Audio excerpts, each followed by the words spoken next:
Hello guys, welcome back to my YouTube video. और आज का सेशन बहुत इंटरेस्टिंग है गाइस, सीरियसली। क्यों? क्योंकि आज हम एंजाइम्स के बारे में पढ़ने वाले हैं, जो कि काफ़ी इंटरेस्टिंग है। और बहुत से बच्चों ने मुझे कहा था मैम एंजाइम पे सेशन लेना।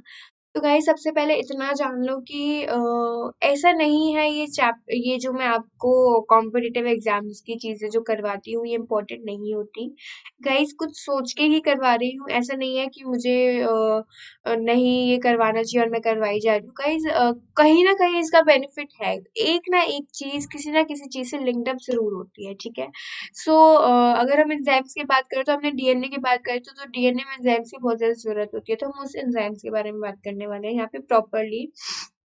कुछ कुछ ऐसे वर्ड्स आएंगे जिनको मैं निग्लेक्ट करवाऊंगी यहाँ पे, जो कि which is not important mainly, क्योंकि आप 9th स्टैंडर्ड के हो, तो मैं कुछ कुछ वर्ड्स को निग्लेक्ट करवाऊंगी, लेकिन आपको प्रॉपरली एंजाइम्स बताऊंगी कि एंजाइम्स क्या होते हैं, ये कैसे वर्क करते हैं, कैसे इसका हाइपोथाइसिस होता है, कितने टाइप के एंजाइम्स होते हैं। मैं सब कुछ इस वीडियो में कवर अप करूंगी, होप सो हो ही जाएगा कवर अप।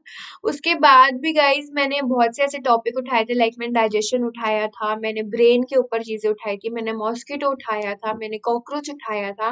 गाइज ये सारी चीजें इंपॉर्टेंट है, मैं सीरियसली कुछ मजाक नहीं कर रही कि मैम बेफालतू में ये सारी चीजें करवा रही है। नहीं गाइज, कहीं ना कहीं ये चीजें इंपॉर्टेंट है और आप सबने ये चीजें मुझसे मांगी हुई भी है।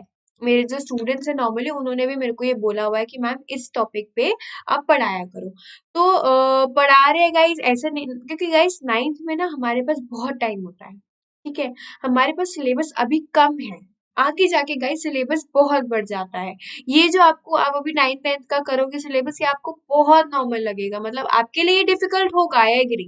बट जब 11th 12th में चले जाते हो ना गाइस, आपको पूरी पूरी बुक करनी पड़ती है, विच इज वेरी डिफिकल्ट।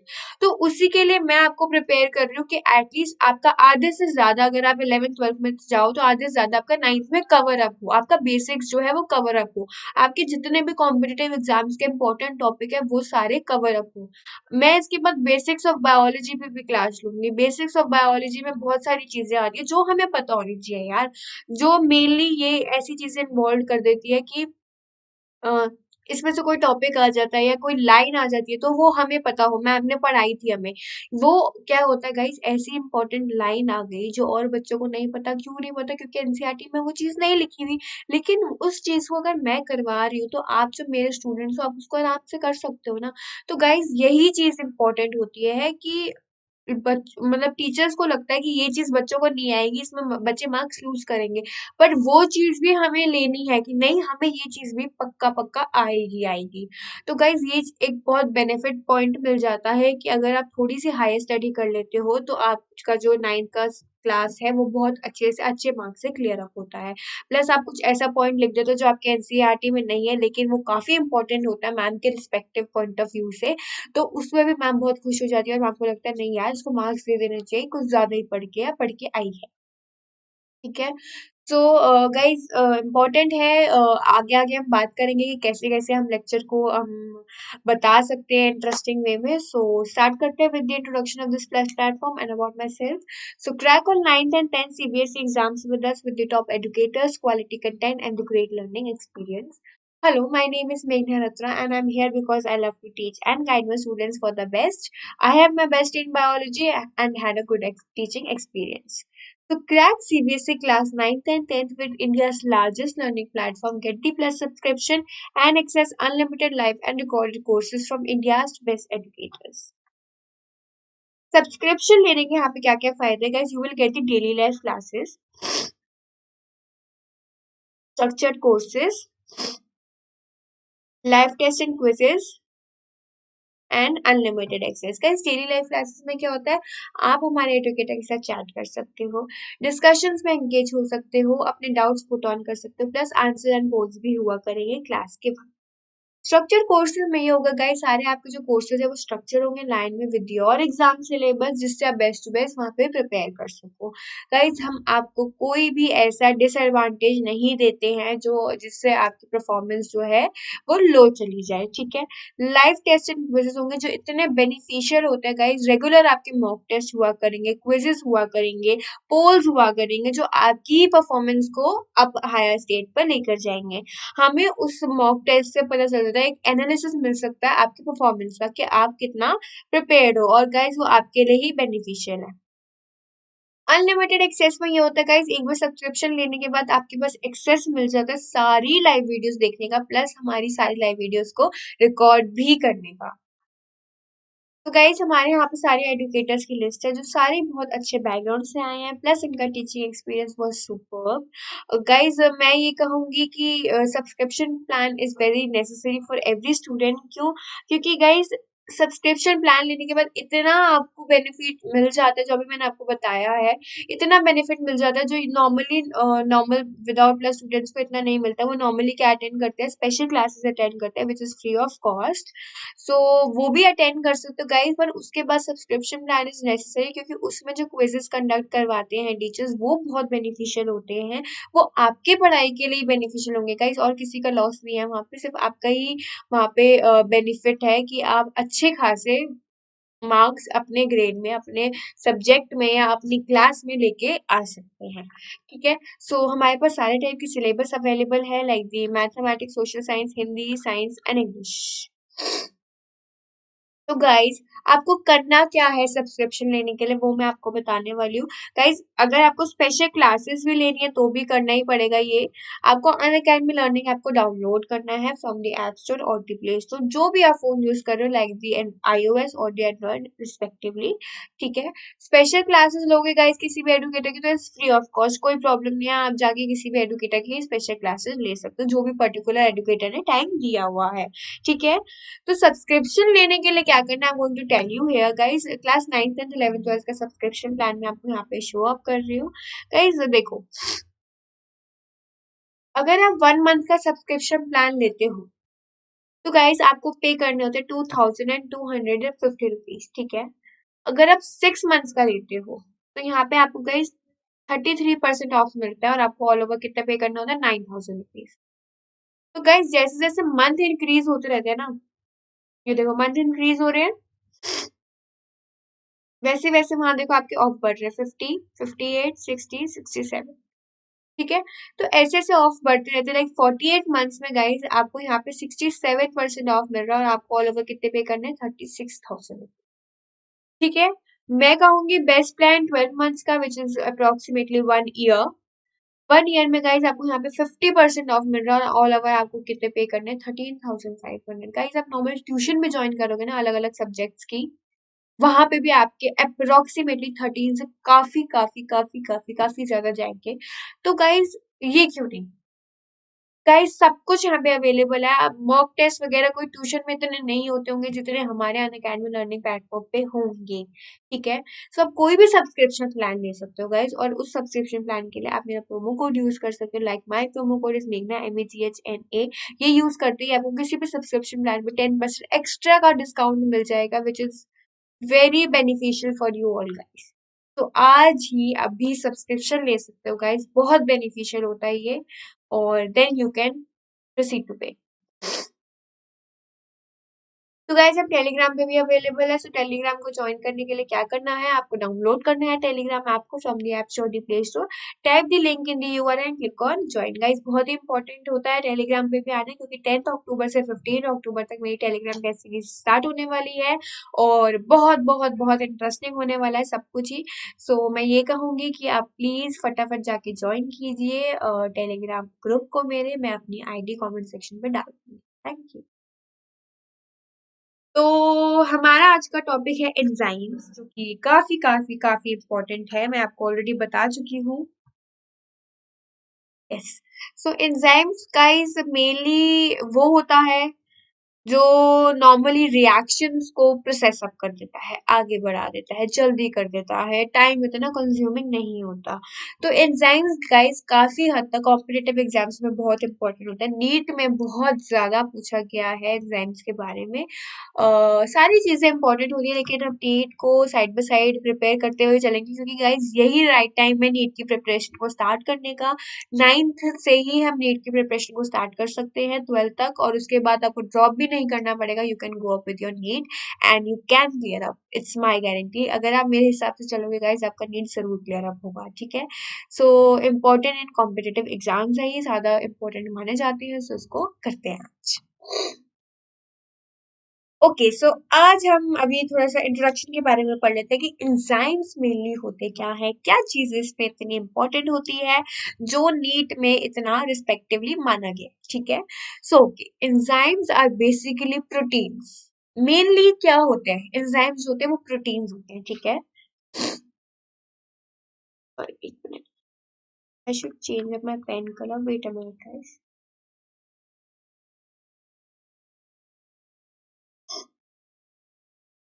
या, so enzymes are basically proteins that are produced by the living organisms to bring about certain metabolical and biochemical reactions in the body.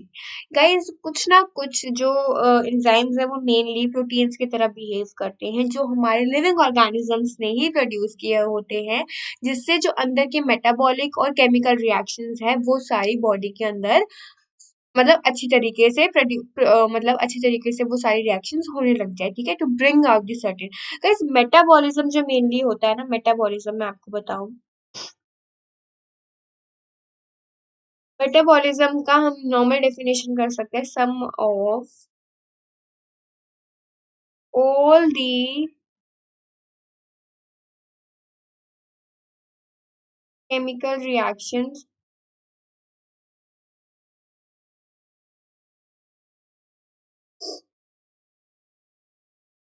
Occurring in our body. Guys, जितनी भी हमारे body के अंदर chemical reactions हो रही हैं, उनका सम उनका सम को हम क्या कहते हैं, मेटाबॉलिज्म। मेटाबॉलिज्म दो टाइप के होते हैं, एना और कैटा, जो कि हम यहाँ पे नहीं पढ़ने वाले हैं, थोड़ा वास्ट हो जाएगा गाइस को। तो आपको सिर्फ इतना पता होना चाहिए, मेटाबॉलिज्म में सारी टाइप की रिएक्शंस जितनी भी बॉडी के अंदर होती है वो मेटाबॉलिज्म होता है। इसलिए कहते हैं हमारी बॉडी का मेटाबॉलिज्म फास्ट है, मतलब कि हमारी रिएक्शंस प्रॉपरली फास्ट तरीके से हो रही है, ठीक है। किसी किसी का मेटाबॉलिज्म बहुत स्लो होता है, रिएक्शंस को टाइम लेती है होने में, तो which is I think it's a bad sign कि कुछ ना कुछ इम्पैक्ट या इफेक्ट आपकी बॉडी के अंदर हो रहा है अगर आपकी मेटाबॉलिज्म स्लो है, ठीक है। तो एंजाइम्स पता चला मेनली बेसिकली प्रोटीन्स होते हैं जो प्रोड्यूस हो रखे होते हैं by the living organisms to bring out certain metabolical and biochemical reactions in the body. They are biological catalysts that speed up the reactions inside the body. Let's find out more about them, जो अभी हम आगे करने वाले हैं। They are biological catalyst, इसका क्या मतलब होता है गाइस, कैटलिस्ट जो होती है ना नॉर्मली हमारी इसके अंदर स्टडीज के अंदर जो हमने कैटलिस्ट की बात करी है गाइस, कैटलिस्ट वो होती है जो हमारी रिएक्शंस में जरूरत होती है, ठीक है। उन कैटलिस्ट का काम क्या होता है गाइस, वो रिएक्शन में तो इन्वॉल्व नहीं होती है। देखो, अगर हम क्या करते हैं यहाँ पे, अगर मैं आपको बोलूँ H2 plus O2 gives H2O, ठीक है, ये रिएक्शन है, हमारी नॉर्मल रिएक्शन है गाइस। इसमें मैं एक कैटलिस्ट ऐड कर देती हूँ, सपोज X प्लस X, ये कैटलिस्ट मैंने मतलब मैंने ऐड कर दी। तो गाइस यहाँ पे H2O प्लस X नहीं बनेगा, X का कोई नाम नहीं आएगा। X का काम ये है कि बस इस रिएक्शन को थोड़ा स्पीड अप करने का। कैटलिस्ट का मेनली काम होता है जो रिएक्शंस को स्पीड अप करते हैं, लेकिन रिएक्शंस में इन्वॉल्व नहीं होते हैं। It's an important point guys. ये रिएक्शन में कोई भी रिएक्शन में स्पीड अप करते हैं, लेकिन इन्वॉल्व नहीं होते हैं, कोई भी इनका प्रोडक्ट नहीं बनता, चाहे वो कोई भी हो, कोई भी मेटल या नॉन मेटल या उसका मिक्सचर या एक मेटालिक आयन, कुछ भी अगर कैटलिस्ट हम वहां पे ले रहे हैं, they are not involve in the reaction. अभी तो मैंने यहाँ पे नॉर्मल एक्स लिया है ना, कोई भी कैटलिस्ट हो सकता है। और गाइस एंजाइम्स भी एक तरीके के कैटलिस्ट की तरह काम करते हैं, जो रिएक्शन को स्पीड अप करते हैं, but they are not involve in a particular reaction. I hope guys आपको थोड़ा सा बेसिक समझ आया होगा कि एंजाइम्स के बारे में हम क्या बात करने वाले हैं यहाँ पे, और आगे किस बारे में हम बात करेंगे। तो अगर अभी से ही कोई डाउट लग रहा है, please do ask me on a comment section, ठीक है। और गाइज मेरे को लगता है आप सब लाइव चैट पे पूछते हैं डाउट्स एंड ऑल। तो गाइज लाइव चैट पे मैं शायद अवेलेबल होती हूँ या नहीं होती हूँ, इसीलिए जब सेशन एंड हो जाता है उसके बाद आप मुझे कमेंट कर दीजिएगा कि मैम मेरे को ये डाउट था, आप प्लीज मुझे ये डाउट सॉल्व करके बता दो, तो मैं आपको बता दूंगी। और जो मेरे टेलीग्राम के स्टूडेंट्स ऑलरेडी है मेरे साथ, अगर वो उनको कोई डाउट आता है तो वो तो डायरेक्टली मुझसे टेलीग्राम पे पूछ ही सकते हैं, ठीक है गाइस। तो मेनली क्या होता है, एंजाइम्स एक बेसिकली प्रोटीन्स होते हैं जो लिविंग ऑर्गेनिजम्स ही प्रोड्यूस करते हैं to bring out the certain metabolical और द बायोकेमिकल रिएक्शंस, ठीक है। बायोलॉजिकल कैटलिस्ट की तरह ये एक्ट करते हैं जो नॉर्मली स्पीड अप करते हैं रिएक्शंस को, but they are not involve in the reaction, जो यहाँ पे पॉइंट नहीं लिखा है लेकिन मैं आपको बता रही हूँ। सो ये थी थोड़ी सी इंट्रोडक्शन हमारी एंजाइम्स की, आगे बढ़ते हैं गाइस। स्ट्रक्चर्स ऑफ एंजाइम्स, और हमारी एंजाइम्स के स्ट्रक्चर्स की बात आ रही है गाइस, तो कैसे से होते हैं पढ़ लेते हैं। Enzymes as mentioned above are the biological catalyst, बताया था भी मैंने आपको, बायोलॉजिकल कैटलिस्ट बोलते हैं उनको, एंजाइम्स को biological catalyst. While they hasten or speed up the process, they are actually providing an alternative pathway for the process. एक नॉर्मल पाथवे प्रोवाइड करवा देते हैं, but in the process the structure और composition of the enzymes remain unaltered. मैंने कहा ना, structure, हो ये पेन खो जाता है, स्ट्रक्चर और दी कॉम्पोजिशन, ये दोनों चीजें जो है गाइस ये इन्वॉल्व नहीं होती है। मैंने आपको पहले भी बोला था, ये स्पीड अप करेगी रिएक्शन को लेकिन उसके अंदर इन्वॉल्व नहीं होगी गाइस। अगर वो एक रिएक्शन में इन्वॉल्व हो जाती है और एक पर्टिकुलर मॉलिक्यूल बना देता है, तो मॉलिक्यूल का तो हर मॉलिक्यूल का स्ट्रक्चर अलग होता है ना। अब H2 जो है वो H2O से सिमिलर तो नहीं है ना, H2 का अपना मॉलिक्यूल है, H2O का अपना मॉलिक्यूल है, CO2 का अपना मॉलिक्यूल है, H2O का अपना मॉलिक्यूल है, तो सबके मॉलिक्यूल्स वहां पे डिफरेंट होते हैं। तो इसीलिए इनका स्ट्रक्चर और जो कॉम्पोजिशन होता है वो remain unaltered, means remain unchanged. Altered मतलब कि चेंज, तो अनऑल्टर्ड मीन्स ये अनचेंज्ड, ओके। सो मैं यहाँ पे बता देती हूँ, कुछ कुछ बच्चों को शायद नहीं समझ आया होगा, ठीक है, unchanged, okay.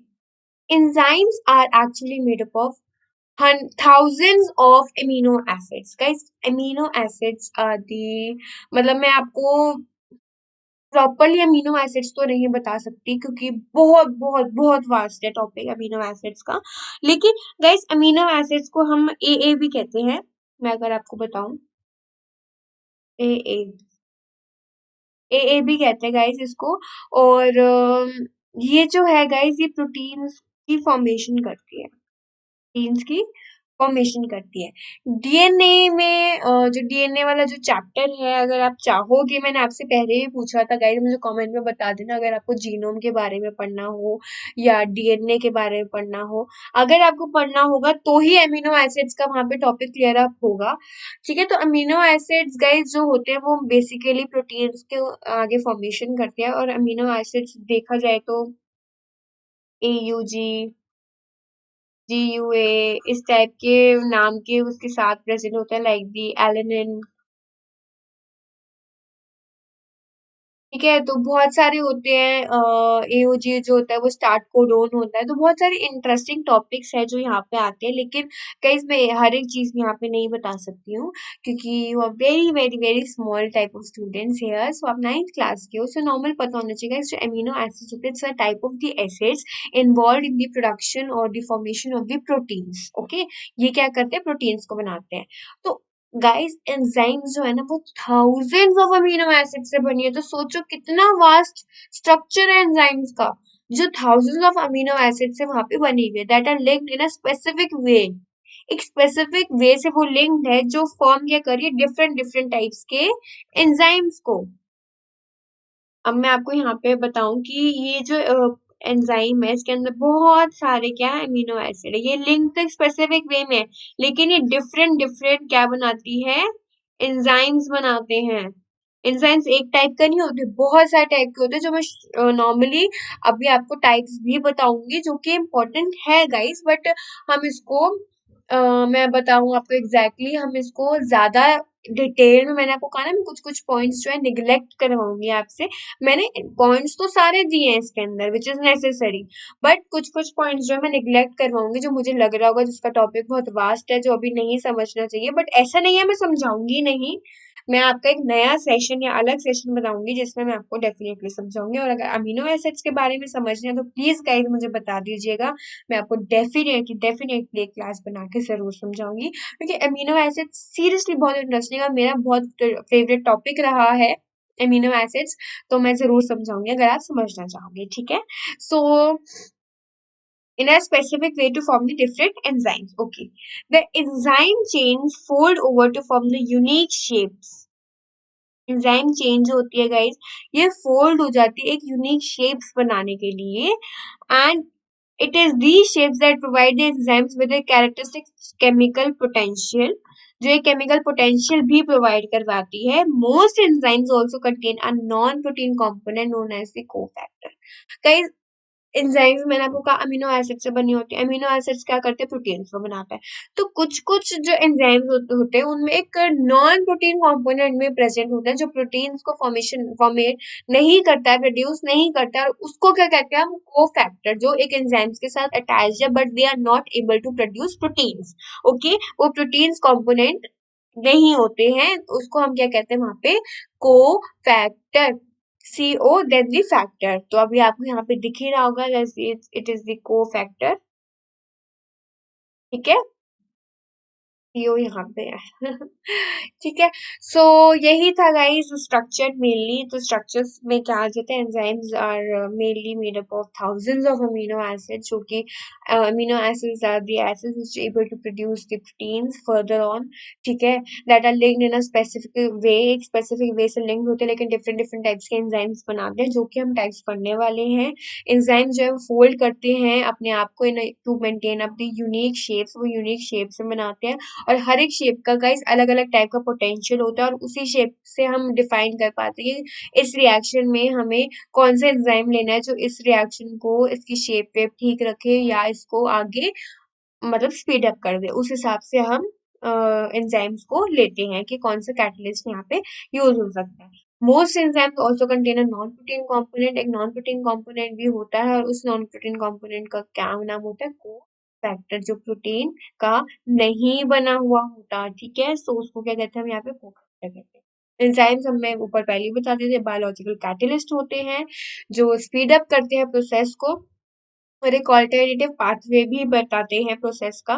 But in the process the structure और द कॉम्पोजिशन, स्ट्रक्चर भी चेंज नहीं होगा और कॉम्पोजिशन भी चेंज नहीं होगा, जैसे था वैसे ही रहेगा, वो चेंज नहीं होगा, ठीक है, लेकिन वो रिएक्शन को स्पीड अप करेगा। स्ट्रक्चर और कॉम्पोजिशन क्यों चेंज नहीं होगा, क्योंकि वो रिएक्शन में इन्वॉल्व नहीं होंगे। मैंने आपको पिछले वाली स्लाइड में भी बताया था दैट द enzymes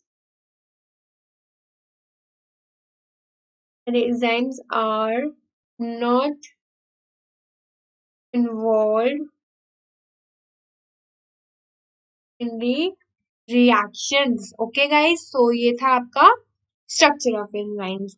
तो अब हम करते हैं गाइस, हमारा नेक्स्ट पार्ट आता है type of enzymes, which is also very very very very very very very important. बहुत सारे टाइप के एंजाइम्स मैंने यहाँ पे लिए, अप्रोक्स 6 तो लिए ही हैं जितना मुझे याद है, तो कर लेते हैं। और गाइस मैंने आपको बताया था एजेस, एजेस या एज, मैंने आपको बताया था गाइस, जिसके पीछे भी एजेस या एज लगता है वो मेनली एक पर्टिकुलर एंजाइम्स का ही होता है, क्योंकि लास्ट में हम एज लगाते हैं एंजाइम्स के लिए। तो बहुत से रेयर ऐसे भी होते हैं जिसमें एज नहीं लगते, but they are also an enzyme, so उसके वो डिफरेंट केस हो जाते हैं, तो उस पर अभी इतना मत जाइएगा। ठीक है, सो एज वाला हम यहाँ पे पढ़ने वाले हैं, सो उसको हम नॉर्मली करते हैं। Okay, the biological reactions occurring in the body are basically of 6 types. ठीक है, जो रिएक्शंस हो रही है वो 6 टाइप्स की, and the enzymes that bring about these reactions are named accordingly. Mainly मैंने तुम्हें कहा था, मैंने 6 तो दिए ही दिए हैं, तो ये रहे गाइस 6 हमारे।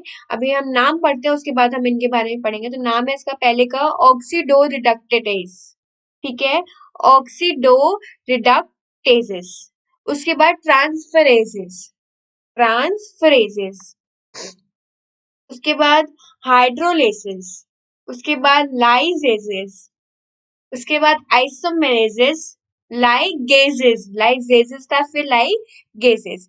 ठीक है, सो ये था आपके टाइप्स ऑफ एंजाइम्स। तो हम इसको पढ़ लेते, टाइप्स ऑफ एंजाइम्स में क्या क्या आता है। ओके, द बायोकेमिकल रिएक्शन में 6 टाइप के रिएक्शंस होती है हमारी मेनली बॉडी में। 6 टाइप की रिएक्शंस होती है, और उन 6 टाइप की रिएक्शंस को ब्रिंग आउट करने के लिए 6 टाइप के एंजाइम्स हमारे यूज्ड अप होते हैं। तो हम पढ़ लेते हैं।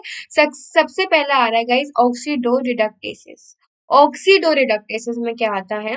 These enzymes bring about oxidation and reduction reactions. Guys, आपको थोड़ा सा यहाँ पे पता होगा कि ऑक्सीडेशन और रिडक्शन क्या होता है। नहीं पता, मैं थोड़ा सा ब्रीफ दे देती हूँ। वैसे आपने केमिस्ट्री में पढ़ा होगा, जितना मुझे पता है।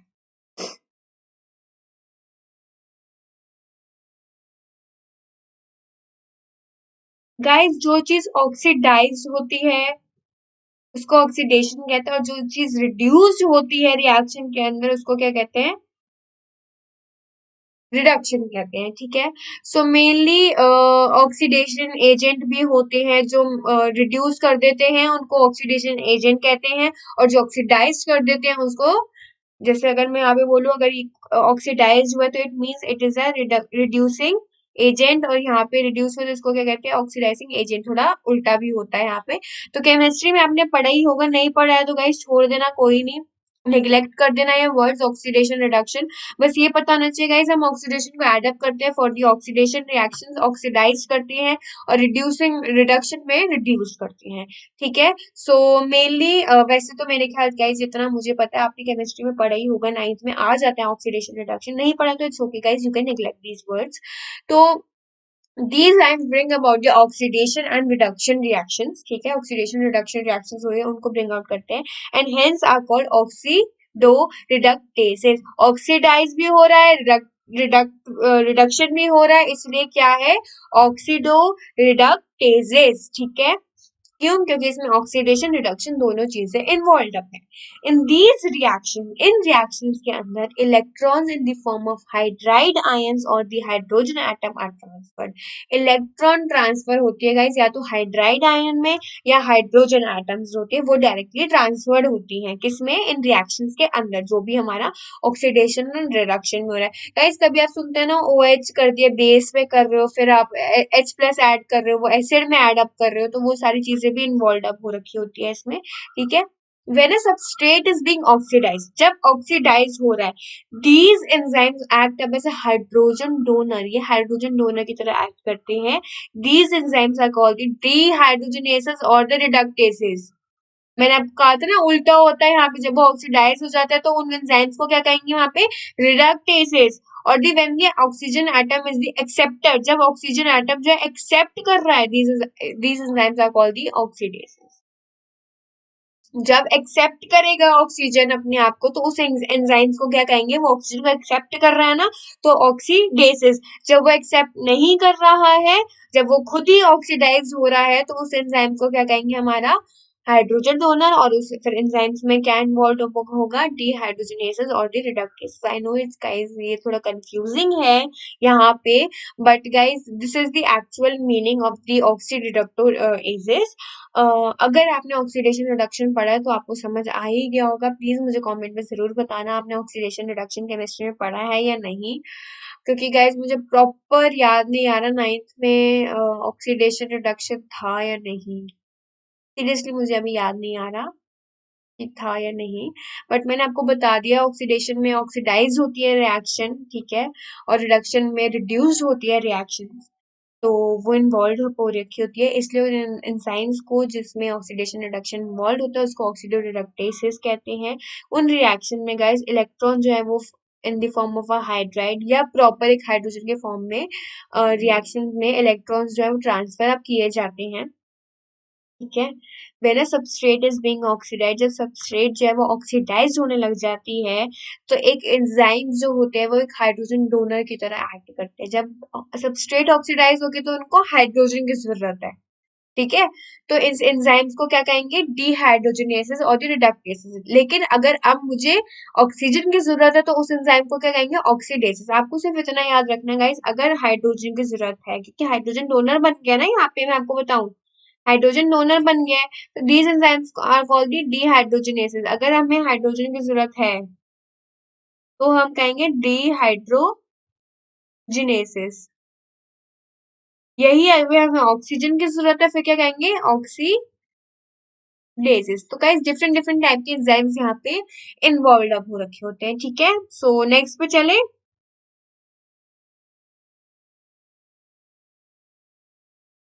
अगर अभी भी लग रहा हो कोई डाउट है तो प्लीज मुझसे पूछ लीजिएगा। मुझे पेन का कलर शायद चेंज कर लेना चाहिए। अब हम करने वाले ट्रांसफरेजेस। ट्रांसफरेजेस में क्या आता है guys, these enzymes are responsible for transferring functional groups from one molecule to the another. Guys, functional groups के होते हैं like COH, कार्बोक्सिलिक एसिड कहते हैं इसको, CHO, एल्डिहाइड कहते हैं इसको, OH, एल्कोहल कहते हैं इसको, और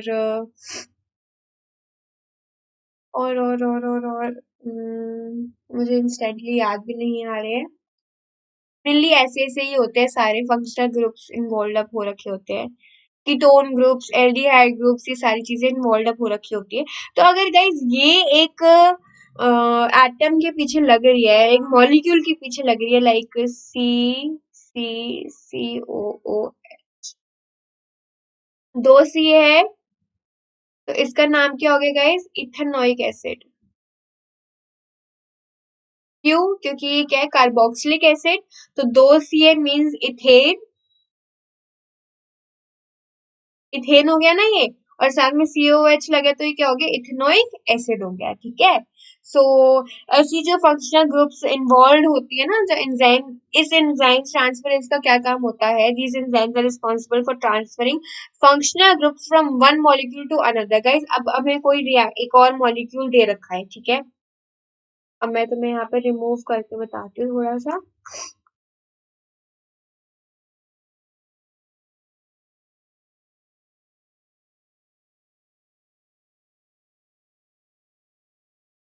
तो वो सारी इरेज कर देती हूँ।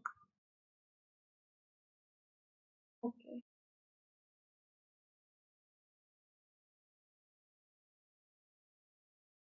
हम्म,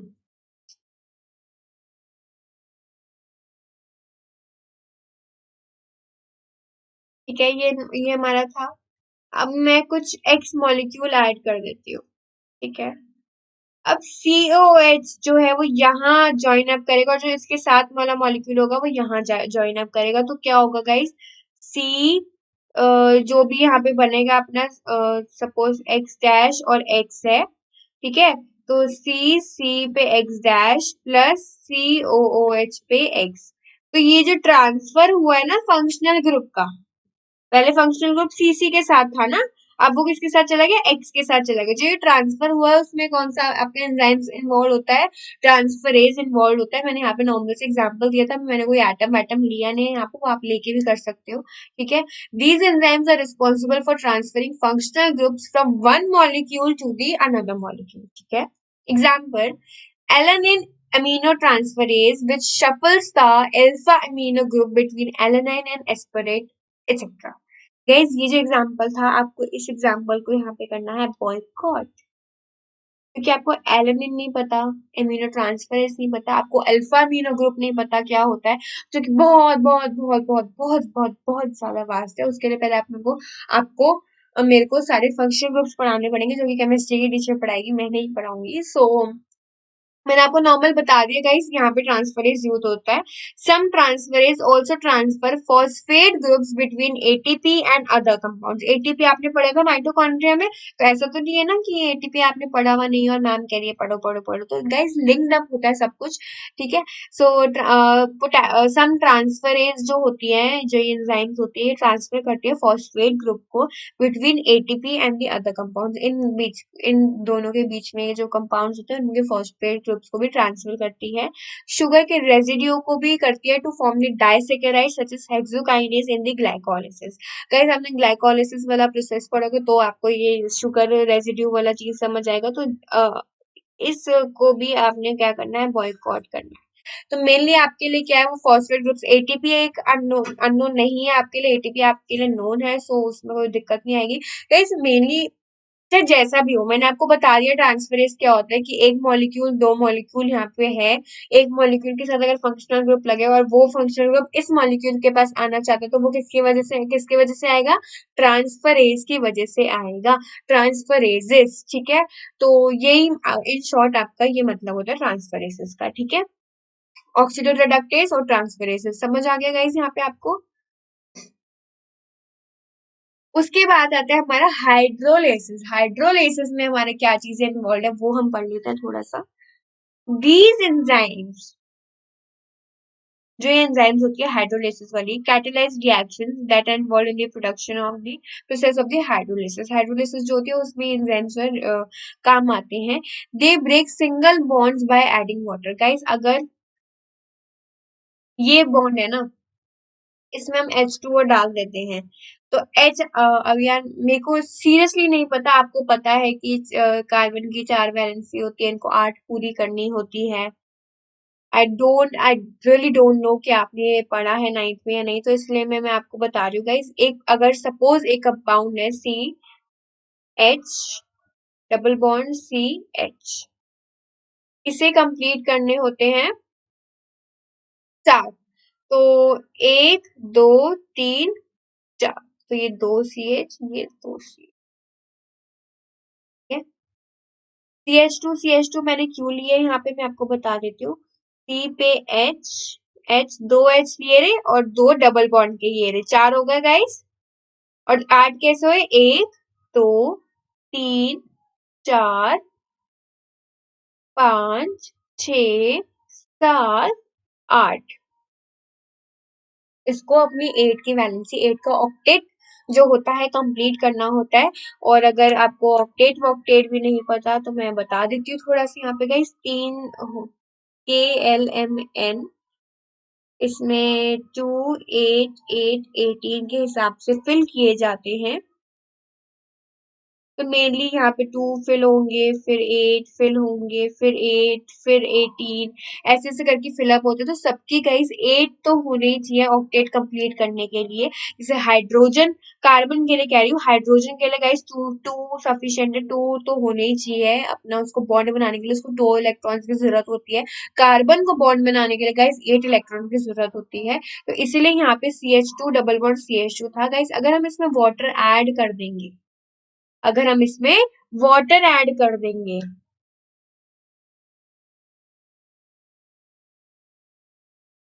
अगर हमने CH2 डबल बॉन्ड CH2 में वाटर ऐड कर दिया तो ये H जो है वो यहाँ जाएगा ना गाइस। तो CH, तो फिर क्या हो जाएगा, CH2 सिंगल बॉन्ड हो जाएगा ना।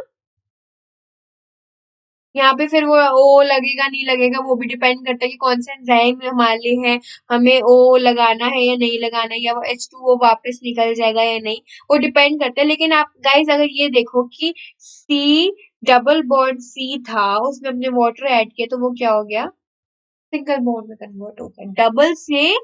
डबल बॉन्ड से सिंगल बॉन्ड में आ गया है, ठीक है।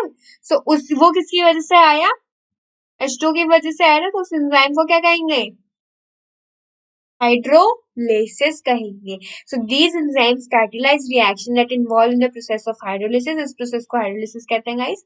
दे break single bonds by adding water, ठीक है। सब Hydrolysis functions as the digestive enzymes because they break the peptide bonds in the protein. Guys, तो प्रोटीन के bonds होते हैं ना, जैसे ये सिंगल बॉन्ड है, डबल बॉन्ड था, हमने इसको क्या कहते हैं, कार्बन के बॉन्ड्स कहते हैं हम इसको, ठीक है। लेकिन जो प्रोटीन होता है ना, प्रोटीन, उसके बॉन्ड का नाम होता है पेप्टाइड बॉन्ड। जो प्रोटीन के बॉन्ड होते हैं उनका नाम क्या होता है, पेप्टाइड बॉन्ड होता है। तो डाइजेस्टिव एंजाइम्स की जो बात कर रहे थे, डाइजेस्टिव एंजाइम्स में भी बहुत ज्यादा जरूरी होती है हाइड्रोलाइसिस। क्यों? क्योंकि ये ब्रेक करते हैं पेप्टाइड बॉन्ड्स को, ठीक है। Hydrolysis can also be the type of transferase as a transfer the water molecule from one compound to the another. वो one compound of the molecule से अनदर मॉलिक्यूल में भी डाल सकते हैं। एग्जाम्पल, वैसे तो एग्जाम्पल नहीं करना है, आप बाइकआउट कर सकते हो इसको, बट पढ़ लेते हैं। Glucose 6 phosphate that removes the phosphate group from glucose 6 phosphate leaving glucose and H3। Glucose को अलग कर दिया, फॉस्फेट को अलग कर दिया, किसकी वजह से अलग हुआ? हाइड्रोलिसिस की वजह से अलग। ये प्रोसेस होता है आपका, इन्वॉल्व होता है ग्लाइकोलिसिस के अंदर।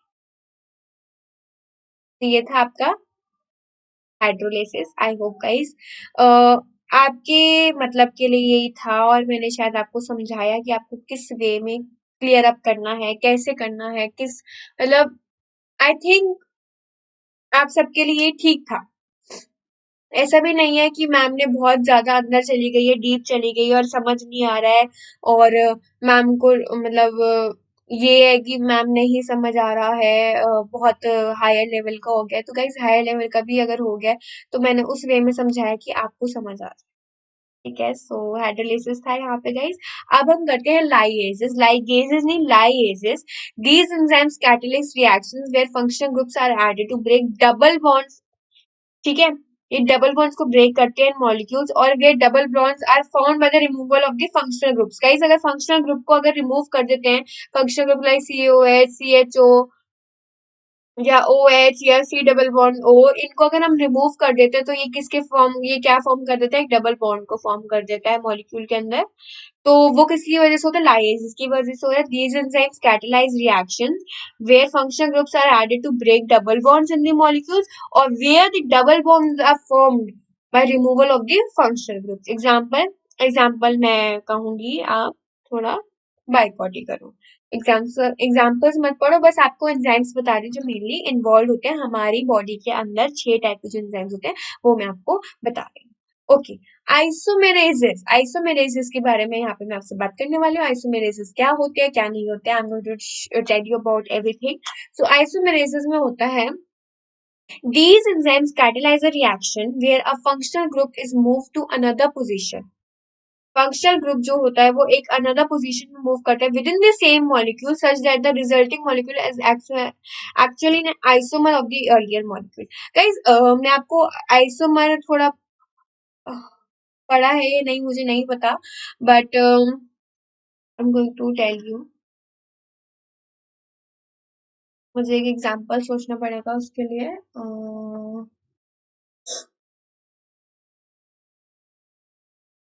Okay, so I think this will work.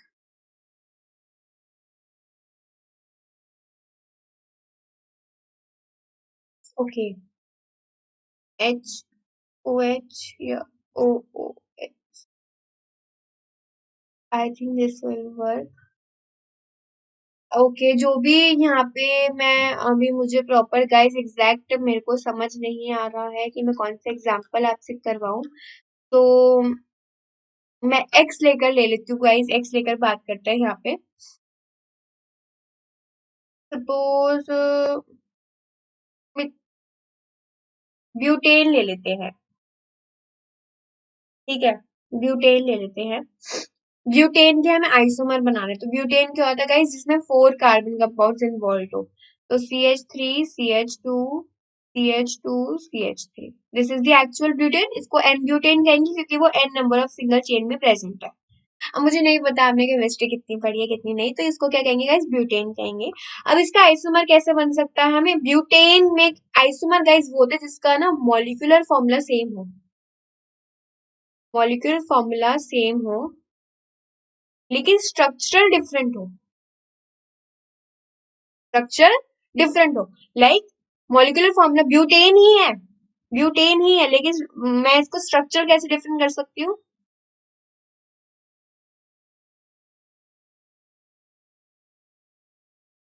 देखो मैंने यहाँ पे इसको ऐसी चेन बना दी, ठीक है।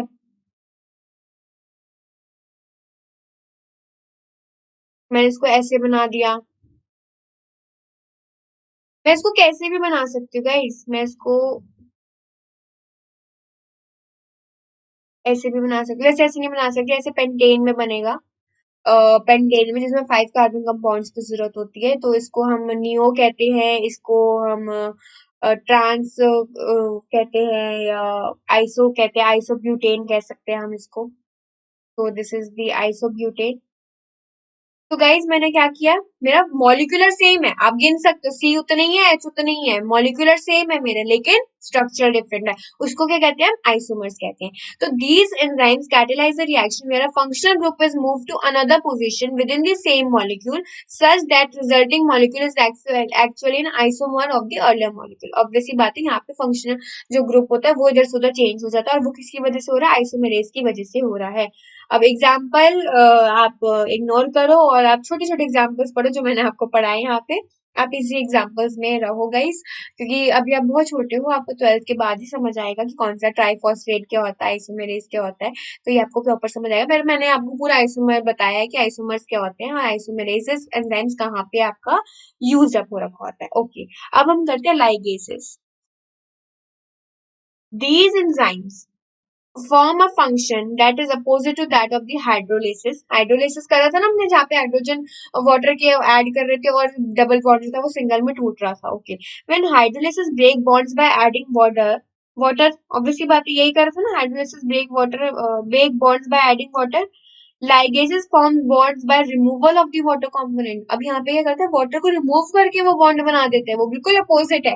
There are different subclasses of the ligases which involve the synthesis of the ATP, जिसपे एटीपी सिंथेसाइज होता है। इट्स एन इंपॉर्टेंट पॉइंट, और ये आपका नीट में पूछा गया था कि लाइगेसेस इज, वी एग्री कि अपोजिट होता है हाइड्रोलिसिस में, लेकिन वो किसकी सिंथेसाइज करता है, क्या इन्वॉल्व होता है उसके अंदर? सो एटीपी इन्वॉल्व होता है, एडिनोसाइन ट्राइफॉस्फेट।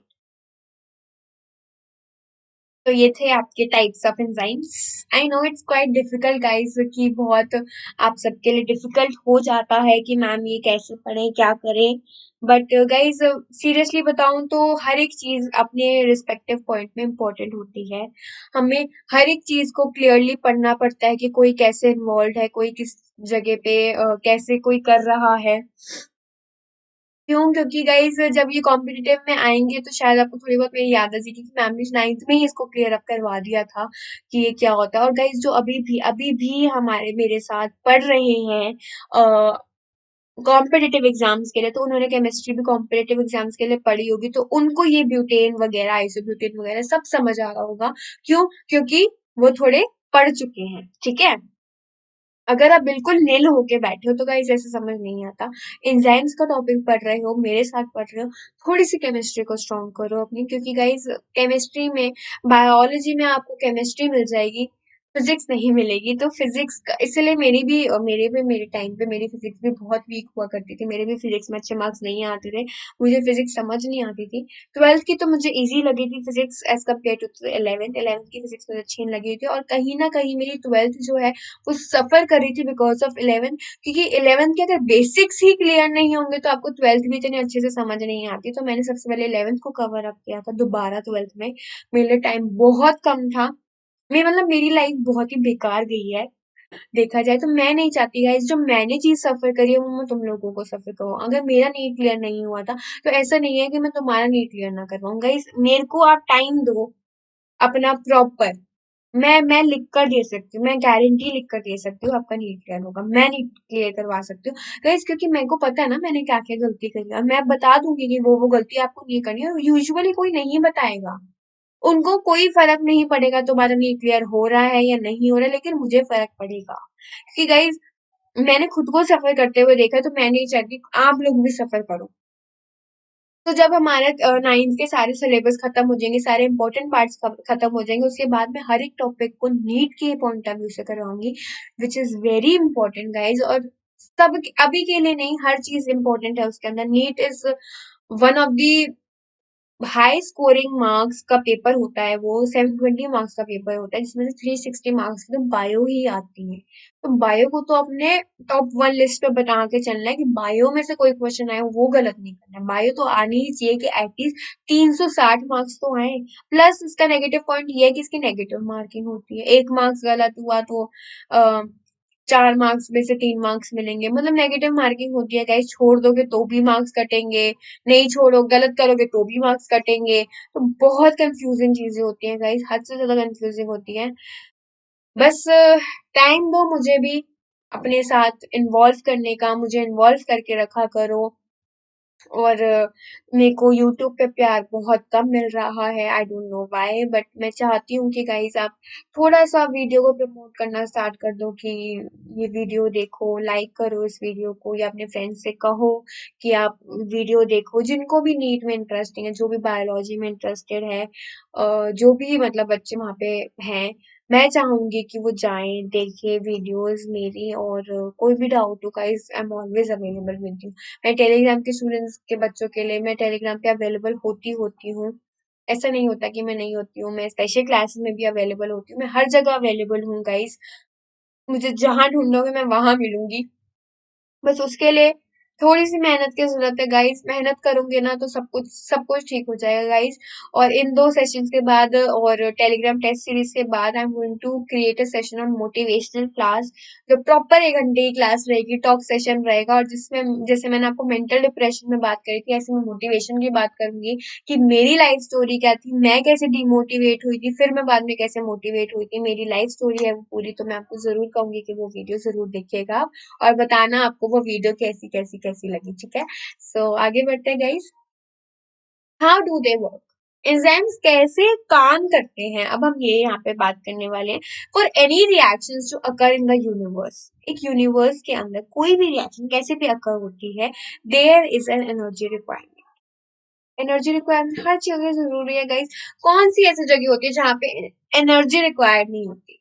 हर जगह एनर्जी रिक्वायर्ड, हम भी energy required for the survival of our body. ठीक है, एनर्जी नहीं होगी हम सरवाइव ही नहीं कर सकते यार, हम तो मर ही जाएंगे, है ना।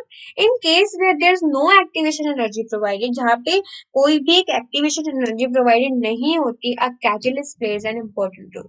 जहाँ पे एनर्जी नहीं होती वहां पे कौन आते हैं, कैटलिस्ट आते हैं, जो कि हमारे एंजाइम्स होते हैं, एक इम्पोर्टेंट रोल को प्ले करते हैं। तो रिड्यूस द एक्टिवेशन एनर्जी, वो एक्टिवेशन एनर्जी को रिड्यूस करके कैरी फॉरवर्ड करते हैं रिएक्शन को। और वो कैरी फॉरवर्ड कैसे करते हैं रिएक्शंस को, जो मेरे साथ वाले बच्चों के बोल रहे हैं मेरे साथ, by speeding up the processes, speed upping the processes, उस प्रोसेस को स्पीड अप करना, उस रिएक्शन में इन्वॉल्व नहीं होना लेकिन स्पीड अप करना, ठीक है। So this works in animal and plant as well, animals और प्लांट्स में भी काम करते हैं। Enzymes help to reduce the activation energy of the complex molecules in the reaction. कैसे कैसे फॉलोइंग स्टेप्स है यहाँ पे मैं आपको यहाँ पे डिसाइड बताने वाली हूँ। स्टेप 1 एंड स्टेप 2 में मैं आपको बताऊंगी कैसे एंजाइम्स काम करते हैं। Each enzyme has an active state site, एक टाइप की एक्टिव साइट होती है which is where one of the substrate molecule can bind to. एक सबस्ट्रेट का जो मॉलिक्यूल होता है जो वहां पे प्रेजेंट होता है वो उस एक्टिव साइट पे आके बॉन्ड बना लेता है, ठीक है। Does an enzyme substrate complex is form, enzyme का और सबस्ट्रेट का कॉम्प्लेक्स जो है वो फॉर्म हो जाता है, ठीक है। ये एंजाइम था, वहां पे सबस्ट्रेट का मॉलिक्यूल आया और ये फॉर्म हो गया, बॉन्ड बन गया, तो एंजाइम और सबस्ट्रेट का बॉन्ड वहां पे फॉर्म हो गया। स्टेप 2 में the enzyme substrate molecule now react with the second substrate, enzyme ये जो था हमारा एक्स, ये किससे रिएक्ट करता है, सेकेंड सबस्ट्रेट से, एक्स डैश से, to form the product, X X dash बन गया product, and the enzyme is liberated as the second product. फिर सेकंड में वो एंजाइम ने मूव हो जाएगा और सबस्ट्रेट जो है कंबाइन हो जाएंगे। आपको समझ नहीं आया होगा तो मैं दोबारा बता देती हूँ गाइस, 1 मिनट मुझे इरेज करने दो।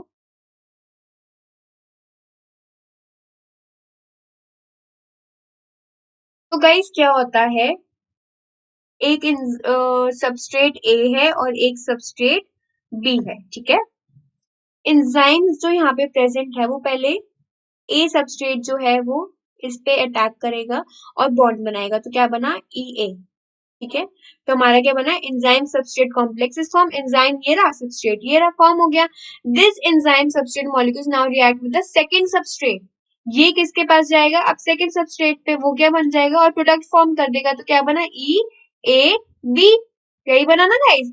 सेकंड सबस्ट्रेट से फॉर्म किया तो फॉर्म दी प्रोडक्ट, प्रोडक्ट बन गया हमारा। And the enzyme is liberated as the second product. फिर क्या होता है, वो एंजाइम जब लिबरेट हो जाता है तो क्या बनता है? A B plus E. Enzyme हमारा अलग हो गया और ए बी, ये जो सबस्ट्रेट जो अलग अलग थे यहाँ पे, वो अब क्या हो गए? कंबाइंड हो गए और ई जो है अलग से रिमूव हो गए। देखा गाइस, यहाँ पे ई का ये प्रोडक्ट बना, लेकिन इन्वॉल्व नहीं हुआ ना रिएक्शन में, कोई इसका मॉलिक्यूलर फॉर्मूला चेंज हुआ या इसका कोई कॉम्पोजिशन चेंज हुआ? नहीं हुआ ना। या स्ट्रक्चर चेंज हुआ? नहीं हुआ ना। बिल्कुल ई जो था वो एज इट इज निकल गया। इसने क्या किया? स्पीड अप किया रिएक्शन को और मॉलिक्यूल को यहाँ पे बना दिया। तो ये होता है मेनली एंजाइम का काम, और ये ऐसे सबस्ट्रेट के फॉर्म में एक्ट अप करते हैं और रिएक्शन को वहां पे बकल अप करके फटाफट रिएक्शन को वहां पे कर देते हैं। तो ये था आपका how do enzyme work in step 1 and step 2। I hope guys आपको ये समझ आया होगा मैंने ये क्या बनाया है, क्या किया है। नहीं आया सो प्लीज मुझे कमेंट सेक्शन में बताओ, मैं दोबारा बताऊंगी। और मैं मेरे को कहने से पहले गाइस एक बार इसको थोड़ी सी बैक करके वीडियो दोबारा देख लेना, फिर समझ, फिर भी ना आया, then I am always available with you guys. So आप मुझसे आराम से पूछ सकते हो और मैं आप सबको मैं आराम से बताऊंगी, ठीक है। सो ये था हमारा हाउ डू दे वर्क, ठीक है। उसके बाद हम आगे चलते हैं लॉकेन की थ्योरी पे, which is also a very important hypothesis जिसकी मैं बात करूं। This theory states that the substrate fits exactly into the active site of the enzyme to form an enzyme substrate complex. This model also describes why enzymes are so specific in their action because they are specific to the substrate molecules. नहीं आई ना English समझ? कोई नहीं, जो मैंने आपको पीछे बताया है कि ये कैसे काम करते हैं मैं उसको वैसे ही बताऊंगी, एक लॉक एंड की थ्योरी पे, हाइपोथेसिस के बेस पे, जो आपको डेफिनेटली समझ आ जाएगी। जो अगर आपको पीछे नहीं समझ आया वो अब आपको आगे डायग्राम देख के समझ आएगा गाइस। चलो बात करते हैं। ओके, तो ये है guys, let me use a my different pen colour. Okay, ये है हमारा सबस्ट्रेट, ये है हमारा एंजाइम गाइस। ये जो है ना, जो खाली खाली ब्लॉक ये दिख रहा है, ये ये ये क्या है? हमारी एक्टिव साइट इसकी, एंजाइम की। गाइस हमेशा सबस्ट्रेट जो होता है ना, वो उसी शेप का होता है, तभी तो हम कहते हैं ना। अभी मैंने आपको पीछे क्या बताया था, हम एंजाइम को एक डिफरेंट, एंजाइम जो है हमारे एक यूनिक स्पेसिफिक शेप्स में होते हैं, जिससे हम डिसाइड करते हैं कि कौन सा हमें एंजाइम यहाँ पे यूज अप करना है। तो गाइस सबसे पहले हम देखते हैं सबस्ट्रेट। सबस्ट्रेट ऐसा सा है, इट मीन्स इसको ये ब्लॉक खाली है, ये ब्लॉक खाली है, ये ब्लॉक खाली है। अब हम अपने एंजाइम्स के पास जाएंगे, एंजाइम्स में देखेंगे कि भाई कि पेड़ से कौन सा मैच कर रहा है, कौन सा तिथ से ज्वाइन हो जाएगा। फिर हम शेप को रिकॉग्नाइज करते हैं, फिर लगता है नहीं यार ये वाला एंजाइम इसके साथ अटैच होकर सबस्ट्रेट बना सकता है, कॉम्प्लेक्स बना सकता है, इसलिए हम ये वाला एंजाइम लेकर आते हैं। अगर याद नहीं आ रहा तो मैं आपको वो पॉइंट दिखा देती हूँ। ये देखो guys, the enzyme chains fold over to form the unique shapes, and it is these shapes that provide the enzymes which is the characteristic channel potential। इसका मतलब यही था कि वो इन्वॉल्व अप हो रखे होते हैं गाइस, और वो एक यूनिक शेप्स को फॉर्म करते हैं, जिससे हमें पता चलता है मेनली कि हमें क्या करना है, किस फॉर्म में इसको हमें लेकर जाना है, और आगे जाके हमें इसको किस फॉर्म में अटैच करना है। तो हम पहले एंजाइम्स देखते हैं। सबस्ट्रेट ऑलरेडी हमारे पास होता है, जिसको हमें कंबाइन करके बनाना होता है। तो सबस्ट्रेट की शेप देखकर हम एंजाइम को देखते हैं कि कौन सा एंजाइम इस सबस्ट्रेट में फिक्स हो सकता है। तो ये रहा हमारा सबस्ट्रेट, ये रहा हमारा एंजाइम। हमने बता दिया कि क्या करना है, ठीक है। अब क्या होगा गाइस, ये रिएक्ट करेंगे, तो ये जो ब्लॉक है ये यहाँ आ जाएगा, ये यहाँ आ जाएगा और ये यहाँ आ जाएगा, ठीक है। ये देखो ये कुछ ऐसा सा बनेगा, एंजाइम सबस्ट्रेट कॉम्प्लेक्स, जो मैं अभी कह रही थी। मैंने अभी आपको क्या बोला था, ये ए था, ये ई था, और ये क्या बन गया गाइस, ए ई, एंजाइम सबस्ट्रेट कॉम्प्लेक्स बन गया ना, ठीक है। तो गाइज मैं आपको यही यहाँ पे बता रही थी, the theory that has the substrate fits exactly into the active site of the enzyme, enzyme की जो एक्टिव साइट थी, to form an enzyme substrate complex. यहाँ तक तो समझ आ गया ना। This model also describe the enzymes are so specific in the action because they are specific to the substrate molecule. Obvious सी बात है गाइज, इतने स्पेसिफिक होते हैं, हमें शेप्स वगैरह सब दे देते हैं। और जो यहाँ पे ये बात हुई थी कि कैसे स्टेप 2 है, स्टेप 2 भी मैं आपको बता देती हूँ guys. Let me go up this. Guys दोबारा बता रही हूँ, प्लीज ध्यान से इसको समझना। ए बी दो टाइप के मॉलिक्यूल्स है, मीन्स दो टाइप के सबस्ट्रेट्स यहाँ पे अवेलेबल है। अब हम यहाँ पे क्या ऐड कर रहे हैं, एंजाइम। एंजाइम क्या करेगा, सबसे पहले ए को देखेगा, ए एंजाइम को देखेंगे, ये लॉक एंड की थ्योरी बनाएंगे, हाइपोथेसिस बनाएंगे और ए ई जुड़ जाएंगे। ठीक है, पर हमें जोड़ना तो ए बी को है। अब क्या होगा, ए ई जो है वो बी से जुड़ेंगे स्टेप 2 में। तो क्या होगा गाइस, ए बी ई हो गया। नेक्स्ट में क्या होगा गाइस, नेक्स्ट स्टेप में ए भी तो रहेगा जो जुड़ गया, प्लस एंजाइम वहां से निकल जाएगा, क्योंकि एंजाइम का क्या रोल होता है, उसको मिलाना, स्पीड अप करना, उसके बाद भाग जाना। वो इन्वॉल्व रिएक्शन में नहीं होता, वो रिएक्शन में इन्वॉल्व तो नहीं होता ना। तो वो उसने क्या किया, फटाफट निकला कि भाई मेरा तो काम हो गया, मैं जा रहा हूँ भाई, अब तुम भागो यहाँ से, मैंने तुम दोनों को मिलाना था, मैंने तुम दोनों को मिला दिया, ए बी को मैंने कॉम्प्लेक्स बना दिया। अच्छा गाइस, ये तो था, ये था आपका। अब मैं आपको यहाँ पे बताती हूँ, ये ए ई तो था आपका substrate complex, substrate enzyme complex. और गाइज आप इसको लिख सकते हो यहाँ पे ए ई बी, और इसको हम क्या कहेंगे, ए ई बी भी तो लिख सकते हो ना, इसको लिख सकते हैं हम सबस्ट्रेट एंजाइम सबस्ट्रेट कॉम्प्लेक्स। समझ आया गाइज, समझ आ रहा है ना कि पहले क्या था, सबस्ट्रेट एंजाइम कॉम्प्लेक्स बना, फिर क्या बना, सबस्ट्रेट एंजाइम सबस्ट्रेट कॉम्प्लेक्स बना, जिसमें से सबस्ट्रेट सबस्ट्रेट रह गए साथ में, ये रे, और फिर एंजाइम अपना काम किया भाई, खाना पिया खाया, और किसके, हो गया काम भाई मेरा, मेरा यही काम था, मैं कर चुका हूं, अब तुम खुद देख लो क्या करना है। ठीक है, तो उसने ए बी को कंबाइन किया और निकल गए। सो ये था guys lock and three theory, hypothesis था जो एंजाइम्स का होता है। आई होप गाइस आपको ये चीज समझ आई होगी, बहुत इंटरेस्टिंग चीज थी गाइस। और ऐसे ही टॉपिक जो है आपके 12th में इन्वॉल्व अप है, सो कोई डिफिकल्ट वाली बात नहीं है, सब कुछ आराम से हो जाएगा, टेंशन लेने की दिक्कत नहीं है। ठीक है, factors affecting, okay, concentration of enzymes and the substrates. ठीक है, पहला फैक्टर है हमारा concentration of enzymes in the substrates. उसके बाद आता है हमारा temperature,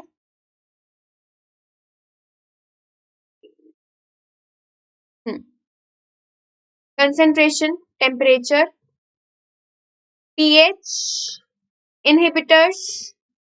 okay, so these four factors are there which affect the enzyme problem। जो factors अगर कुछ तो affect करेंगे ना, तो concentration of enzymes and substrates, the rate of the reaction increases, rate of the reaction वहां पे बढ़ रही है, इंक्रीज हो रही है, with increasing substrate concentration up to a point, एक पॉइंट तक में रिएक्शन जो है वहां पे इंक्रीज हो रही है, beyond which any further increase in substrate concentration produced when no significant change in the reaction state. Guys चीनी को घोला है कभी, तो ज्यादा हद तक चीनी डाल दोगे ना, जब उसका सैचुरेशन स्टेट कंप्लीट हो जाएगी, तो किसी टाइम पे चीनी भी नीचे बैठने लग जाएगी और चीनी उस पानी के अंदर घुलेगी ही नहीं। ठीक है, तो ये चीज भी इंपॉर्टेंट होती है गाइस। मैं अपना चीजें तोड़ने वाली हूँ यहाँ पे। ठीक है, तो ये चीज भी इंपॉर्टेंट है गाइस, अगर इतना ही आप इंक्रीज करते रहोगे तो किसी टाइम पे कोई सिग्निफिकेंट चेंज नहीं आएगा। This occur because after a certain concentration of a substance all the active sites on the enzymes are full. वहां पे क्या होगा, जितनी भी एक्टिव साइट्स जो मैंने आपको एंजाइम्स के एक्टिव साइट्स बताई है वो फिल अप हो जाएंगी and no further reaction can occur. तो ये चीज भी हो सकता है, किसी हद तक आपको नहीं करना है। ठीक है, क्योंकि वहां पे एक्टिव साइट्स जो थी एंजाइम्स की वो फुल हो जाएंगी, तो कोई रिएक्शन नहीं होगा, कोई सबस्ट्रेट बाइंड ही नहीं कर सकता, क्यों, क्योंकि कोई एक्टिव साइट ही नहीं बची है, साइट ही नहीं बची तो रिएक्शन कैसे हो सकता है। ठीक है, उसके बाद अब टेम्परेचर की बात करते हैं। With the increase in the temperature, जब टेम्परेचर का इंक्रीज होता है तो एंजाइम एक्टिविटी इंक्रीजेस, मतलब कि temperature is directly proportional to the enzyme activity. जितना जितना टेम्परेचर बढ़ेगा उतनी उतनी हमारी एंजाइम की एक्टिविटी वहां पे बढ़ेगी. With the increase in temperature the enzyme activity increases because of the increase in the kinetic energy is directly proportional to the kinetic energy of the molecule. So इसको याद रखना गाइस. ये आपका जो फॉर्मूला है पूछा जाता है नीट में. ठीक है. So this is there is an optimum level where the enzyme work at the best and the maximum. ठीक है. कोई एक ऑप्टिमम लेवल होता है जिसमें एंजाइम बहुत अच्छी तरीके से काम करता है. This temperature is often the normal body temperature of the body, जो नॉर्मल बॉडी टेम्परेचर पे काम करता है. When the temperature increases beyond a certain limit, जब सर्टेन लिमिट से भी ज्यादा आपका टेम्परेचर बढ़ जाता है, which are actually made up of proteins, begin to disintegrate. वहां पे जो प्रोटीन्स होते हैं वो डिसइंटीग्रेट होने लग जाती है and the rate of reaction becomes slow. तो हद से ज्यादा आपको टेम्परेचर भी नहीं बढ़ाना. क्यों? क्योंकि वहां पे जो प्रोटीन है वो इधर उधर डिसइंटीग्रेट होने लग जाएंगे और रेट ऑफ रिएक्शन स्लो हो जाएगी. और एंजाइम्स का काम क्या होता है? रिएक्शन को बकल अप करना, स्पीड अप करना. लेकिन यहाँ पे रिएक्शन क्या हो रही है? स्लो हो रही है. तो this is also the effect affecting the this all the factors affecting the rate of enzymes and all. ठीक है. सो टेम्परेचर, कंसंट्रेशन समझ आ रहा है ना गाइस? नहीं आया तो प्लीज डाउट में मुझसे पूछ लेना. ठीक है. पीएच के बारे में बात करते हैं guys. PH, enzymes are very sensitive to changes in the pH. PH जो होती है उसमें एंजाइम्स जो है बहुत सेंसिटिव माने जाते हैं and work in a very small window of permissible pH level. PH level के अकॉर्डिंगली काम करते हैं. अगर मैं आपको बताऊं 7 जो होता है वो न्यूट्रल होता है एंड पीएच नंबर, उससे ऊपर ऊपर वाले सारे एसिड्स होते हैं और उससे नीचे नीचे वाले सारे बेस होते हैं. ठीक है. बिलो और above the optimum pH level there is a risk of the enzymes disintegrating and they fire the reaction of the slow. Reaction जो है वो भी स्लो कर देता है. तो वैसे हमें पीएच को भी ध्यान रखना है. एक ऑप्टिमम पीएच लेवल होता है, उससे ज्यादा भी नहीं बढ़ना है या उससे कम भी नहीं जाना है. एक ऑप्टिमम पीएच लेवल होता है हर एक मॉलिक्यूल का, उसी में ही रहना है. अदरवाइज वहां पे एंजाइम जो है अपना काम नहीं करेगी. रिएक्शन जो है वो धीरे धीरे स्लो डाउन होती रहेगी. तो ये था पीएच. उसके बाद हम बात करते हैं इनहिबिटर्स. इनहिबिटर्स में क्या होता है? Presence of certain substances here. Certain substances का presence that inhibit the action of a particular enzyme, एक particular enzyme की action में. This occurs when the inhibiting substance attach itself to the active site of the enzyme, thereby preventing the substrate attachment and slow down the process.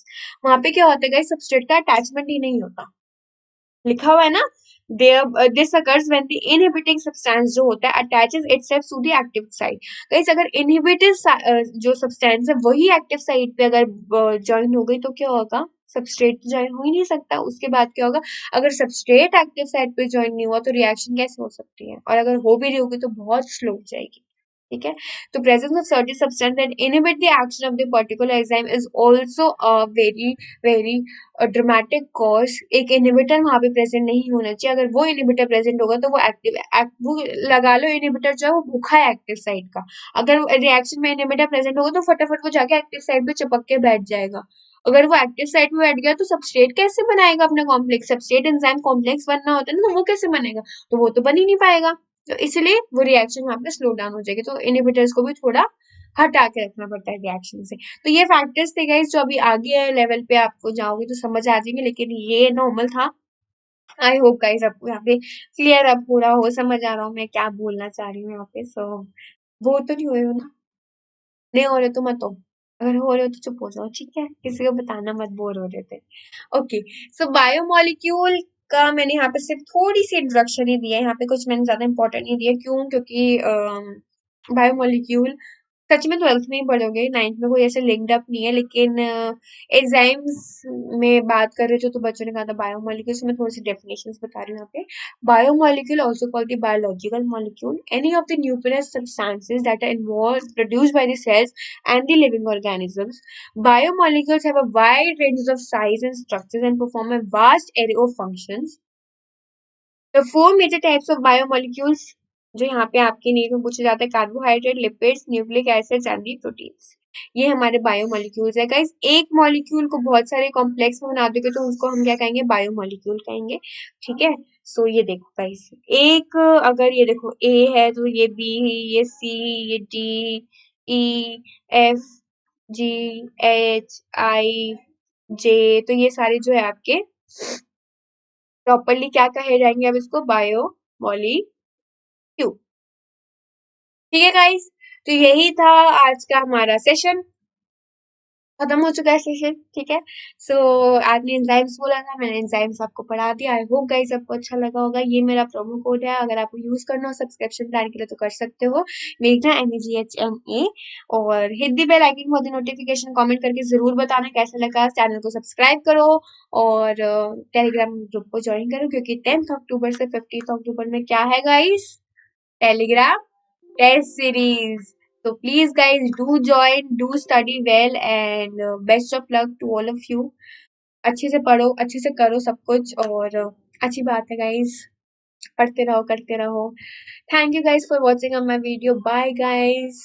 Take care and let's crack it.